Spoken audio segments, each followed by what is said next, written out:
Saudara tahu yang dimaksud Aki itu siapa? Menghadap Aki. AQ. Ya Pak Ahsanul. Itu siapa? Ya Q. Iya siapa? Ahsanul Kossasi itu siapa? Anggota BPK yang Pak Jaksa. Anggota BPK. Setelah dilakukan pemeriksaan secara intensif dan dikaitkan dengan alat bukti yang telah kami temukan sebelumnya, maka tim berkesimpulan telah ada cukup alat bukti untuk menetapkan yang bersangkutan sebagai tersangka.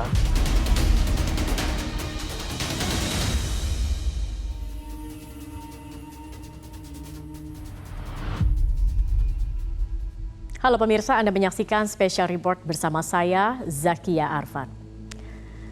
Pemirsa, satu demi satu nama orang besar di Republik ini terseret arus aliran dana korupsi BTS 4G Bakti. Dari pejabat negara, pengusaha, politisi, hingga menteri. Sungguh tragis negeri ini. Anggota Badan Pengaudit Keuangan Negara pun turut bermain mata. Ahsanul Kossasi kini jadi tersangka. Inilah Special Report setelah Ahsanul siapa menyusul.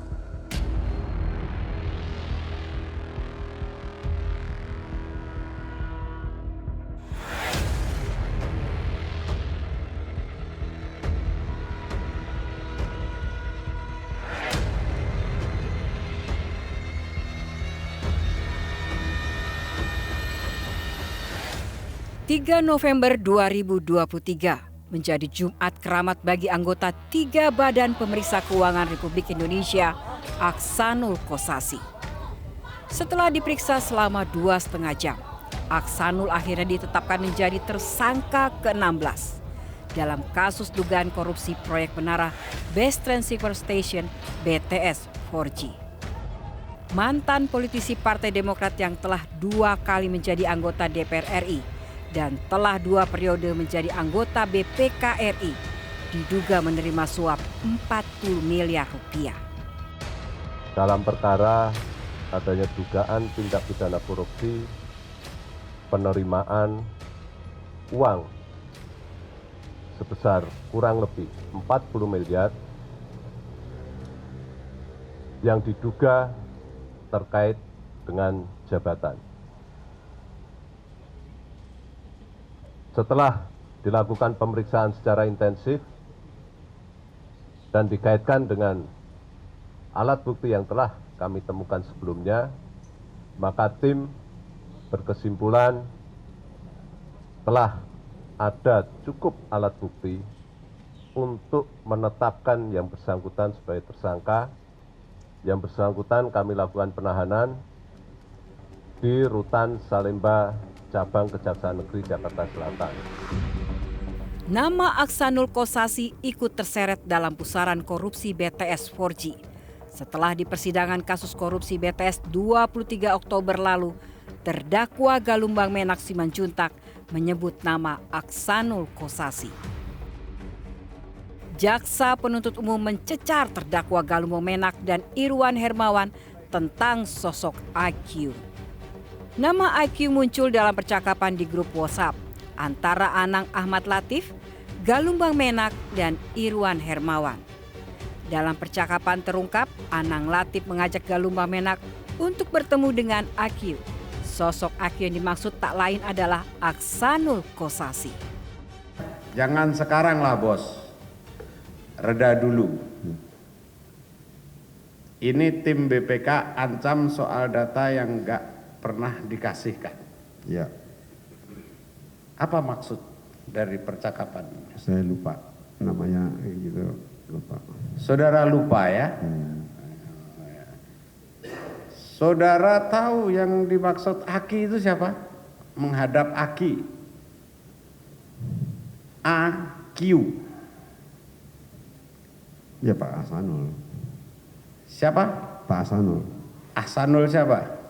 Kossasi. Ahsanul Kossasi. Itu siapa? Ya Q. Iya siapa? Ahsanul Kossasi itu siapa? Anggota BPK yang Pak Jaksa. Anggota BPK. Pertanyaan soal arti chat WhatsApp tersebut juga ditanyakan jaksa penuntut umum kepada Irwan Hermawan. Pada saat di grup itu, Saudara Anang mengatakan sepertinya perlu ngadep Aki sama saya. Nah, terus jawaban saudara, jangan sekarang lah bos, reda dulu. Saudara masih ingat pembicaraan itu? Tidak ingat. Lalu kalau saudara tidak tahu untuk BPK itu, siapa yang menyuruh saudara? Pak Anang menyuruh ke Pak Windy. Nama Badan Pemeriksa Keuangan atau BPK bukannya baru sekali ini disebut di persidangan korupsi BTS Bakti. Sebelumnya Irwan Hermawan dan Windy Purnama juga mengaku telah menyiapkan uang senilai 40 miliar rupiah untuk BPK RI lewat Sadikin. BPK. Saya dengar untuk BPK, Pak. Badan Pemeriksa Keuangan yang mulia. Siapa yang minta sama saudara itu?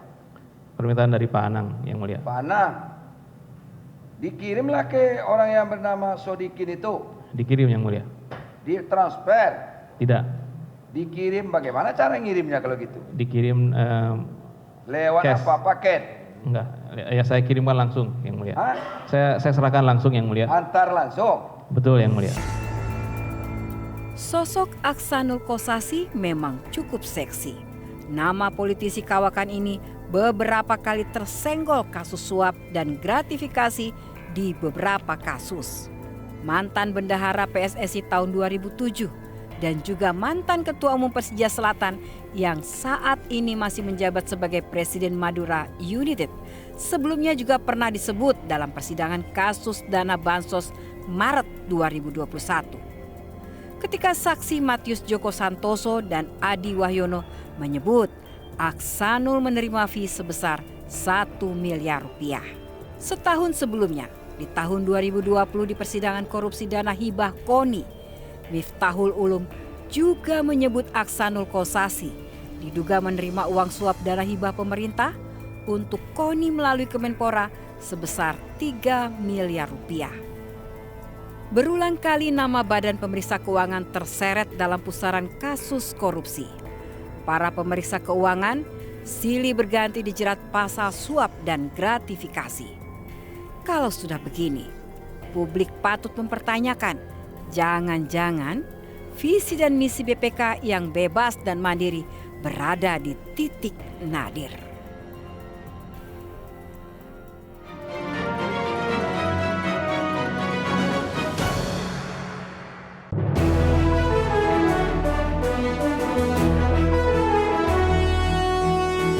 Kami siap mengawal kembali pesta demokrasi negeri. Metro TV, The Election Channel.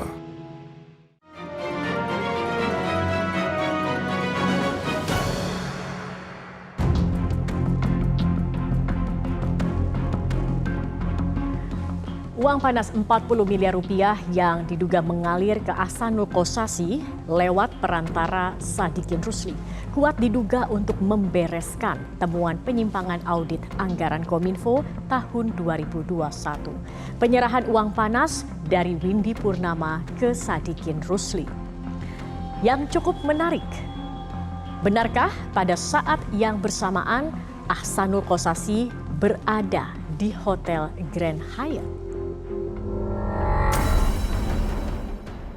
Nama Badan Pemeriksa Keuangan dan Aksanul Kossasi di pusaran aliran dana BTS 4G memang sudah terungkap dalam persidangan kasus korupsi BTS 4G sejak Oktober lalu.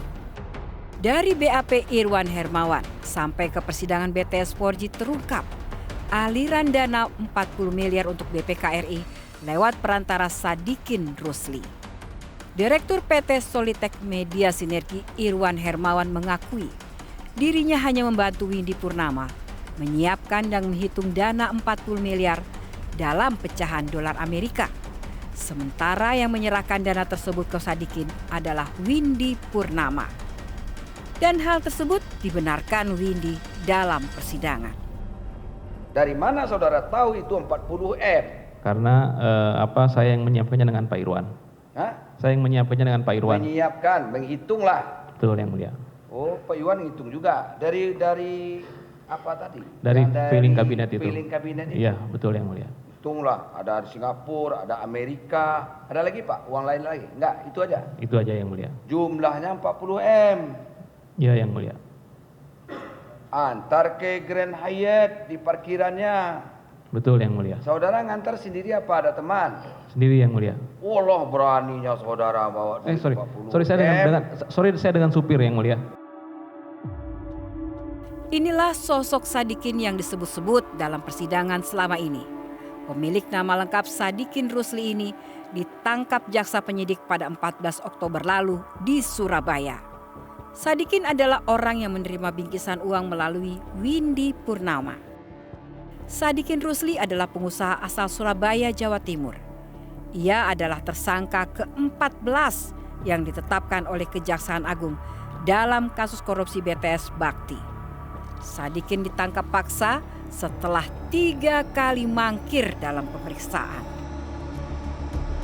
3 pekan setelah penangkapan Sadikin Rusli, Kejaksaan Agung akhirnya memeriksa anggota BPK Aksanul Kossasi dan menjadikannya sebagai tersangka ke-16.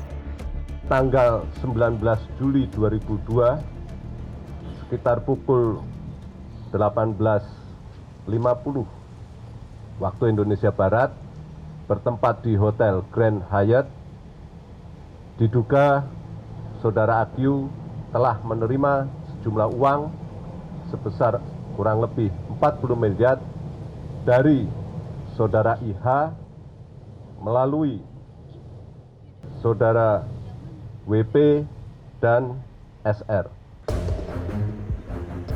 Inilah Hotel Grand Hyatt yang disebut-sebut sebagai tempat serah terima uang dari Windy Purnama kepada Sadikin Rusli. Ketemulah sama orang yang bernama Sadikin itu. Betul yang mulia. Di mana ketemunya Pak? Ketemunya di Hotel Grand Hyatt. Grand Hyatt. Betul yang mulia. Grand Hyatt itu di Jalan Sudirman itu ya? Ya, dekat Bundaran HI. Hotel mewah itu Pak. Di parkirannya yang mulia. Oh parkirannya, tidak sama masuk ke hotel. Siapa yang nerima? Seseorang yang bernama Sadikin. Sadikin. Ya. Berapa Pak? 40 M. La Allah itu. 40 M. Betul yang mulia. Diserahkan di parkiran. Pakai apa bawanya Pak? Pakai koper yang mulia. Pakai koper. Penuh koper itu. Penuh yang mulia. Saksi kunci Windy Purnama di persidangan 4 Oktober 2023 lalu juga membeberkan kronologis serah terima fulus melalui Sadikin.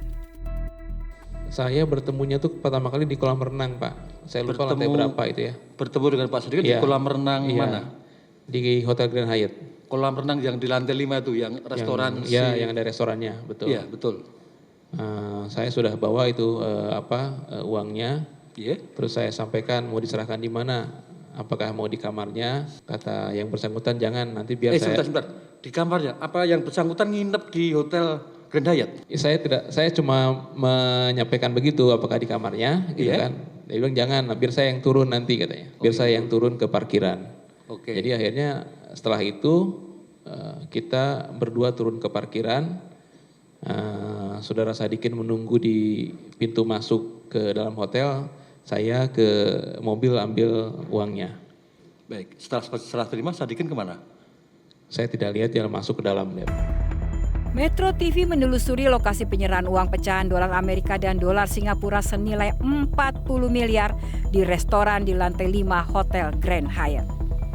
Disinilah Windy bertemu dengan Sadikin untuk pertama kalinya. Di restoran Poolside, Windy dan Sadikin merancang skenario pemindahan koper berisi uang senilai 40 miliar rupiah.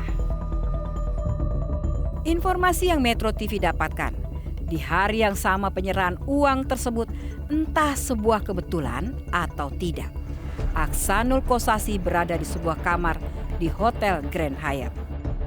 Kuat diduga, fulus 40 miliar rupiah yang dialirkan ke BPK RI adalah untuk membereskan temuan penyimpangan dalam audit anggaran Kominfo tahun 2021. Sejak Juni lalu, Metro TV sudah berkali-kali mencoba meminta konfirmasi kepada anggota 3 BPK Aksanul Kossasi yang membawahi entitas pemeriksaan Kominfo. Namun, permintaan wawancara Metro TV tak pernah digubris. Terakhir awal November lalu, sebelum penetapan sebagai tersangka kepada Metro TV, Aksanul Kossasi hanya menjawab lewat pesan singkat. Pekan lalu, saya kembali meminta konfirmasi kepada Aksanul Kossasi dan akhirnya direspon singkat melalui percakapan WhatsApp. Aksanul Kossasi menyebut saat ini ia memilih diam daripada memunculkan kegaduhan. Saya tidak tahu apakah jawaban Aksanul itu adalah pengakuan yang implisit ataukah itu adalah bantahan. Setelah Aksanul Kossasi ditetapkan sebagai tersangka menjadi bukti, stempel laporan hasil pemeriksaan atau hasil audit BPK rentan diselewengkan. Dan pertanyaannya, benarkah Aksanul bermain sendiri di Badan Pemeriksa Keuangan Republik Indonesia?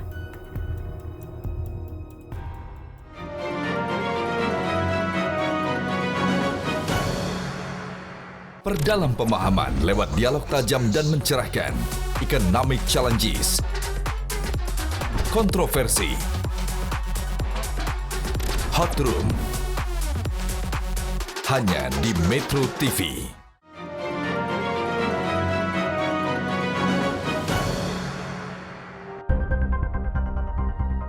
Hakim memang telah mengetok palu putusan sidang BTS Bakti. Namun, masih ada nama-nama besar yang belum tersentuh Kejaksaan Agung. Di persidangan sebelumnya, Jaksa Penuntut dan Majelis Hakim terus menggali pengakuan terdakwa Irwan Hermawan yang mengajukan diri sebagai justice kolaborator. Dari Irwanlah terungkap siapa saja penyumbang dana 243 miliar dan 10 nama penerima aliran dana 240 miliar rupiah tersebut. Nama-nama orang berpengaruh yang disebut oleh Irwan Hermawan adalah pihak-pihak yang disebut bisa mengurus dan meredam perkara korupsi BTS Bakti, yaitu Edward Hutahian, Windu Aji Sutanto, dan Dito Aryo Tejo. Edward Hutahian sudah ditetapkan sebagai tersangka dan langsung ditahan pada 13 Oktober. Diduga Edward telah menerima duit 15 miliar rupiah setelah mengintimidasi sekaligus menawarkan jasa pendampingan hukum kepada Anang Ahmad Latif. Windu Aji Sutanto hingga kini belum ditetapkan sebagai tersangka BTS. Padahal Windu Aji Sutanto kini sudah berada di balik terali besi gara-gara ditetapkan sebagai tersangka dalam kasus korupsi nikel. 11 Oktober lalu, Menteri Pemuda dan Olahraga Dito Aryo Tejo bahkan sudah dihadirkan sebagai saksi di persidangan dengan terdakwa Johnny Gerald Plate dan Anang Latif terkait aliran uang 27 miliar rupiah. 3 terdakwa Irwan Hermawan, Windy Purnama, dan Resi bersikukuh. Uang 27 miliar telah diserahkan kepada Dito Aryo Tejo di Jalan Denpasar 34. Namun, Menteri Muda Dito membantahnya. Pada saat datang di rumah saudara di Jalan Denpasar nomor 34 itu, dia ada membawa bingkisan. Itu keterangannya Rezi. Bingkisan pertama itu agak kecil, tapi dia tidak tahu apa isinya itu. Ada bingkisan, katanya bingkisan itu dari saudara Irwan Hermawan. Siap. Berdasarkan perintah dari saudara Irwan Hermawan, berdasarkan perintah dari saudara Anang Ahmad Latif. Siap. Dibawalah bingkisan itu ke rumah saudara. Katanya seperti itu keterangan saksi. Siap.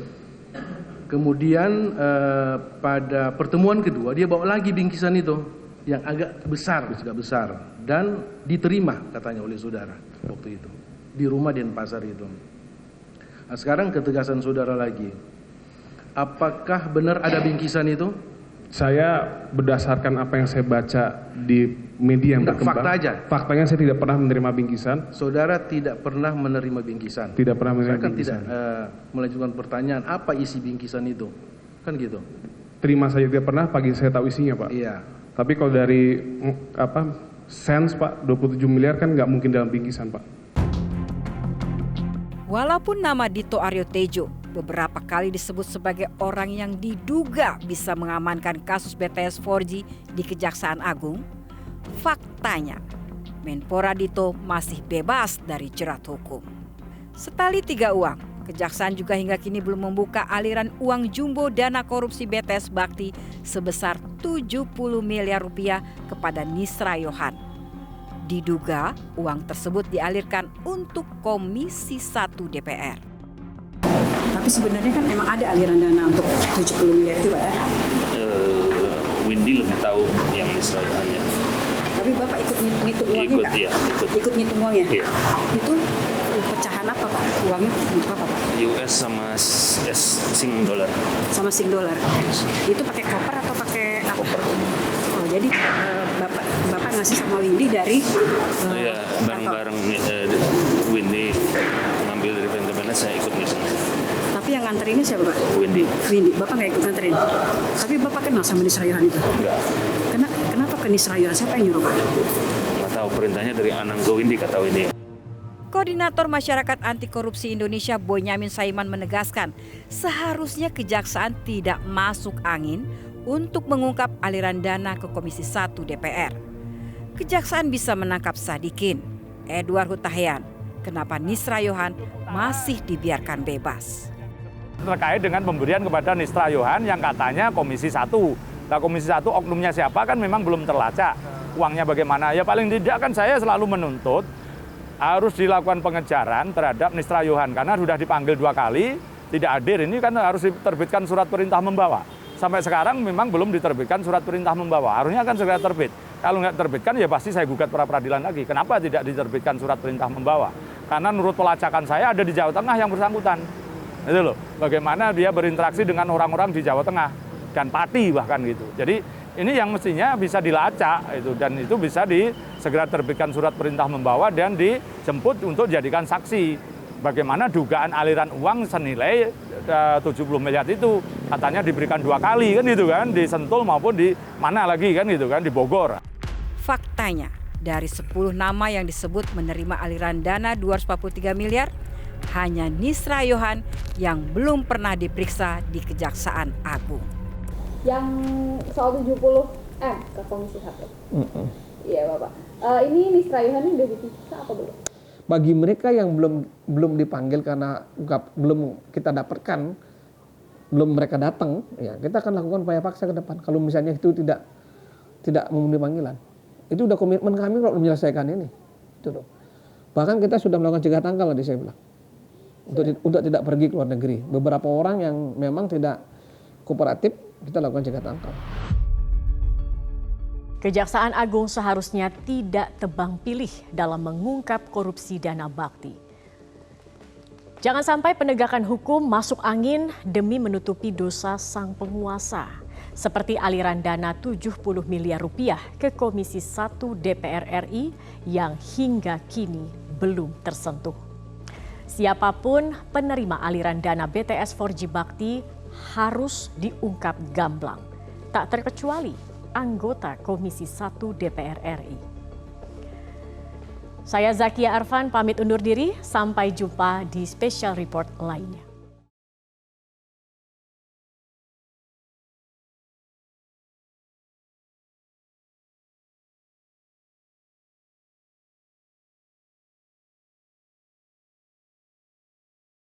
Jelajahi cara baru mendapatkan informasi. Download Metro TV Extend sekarang.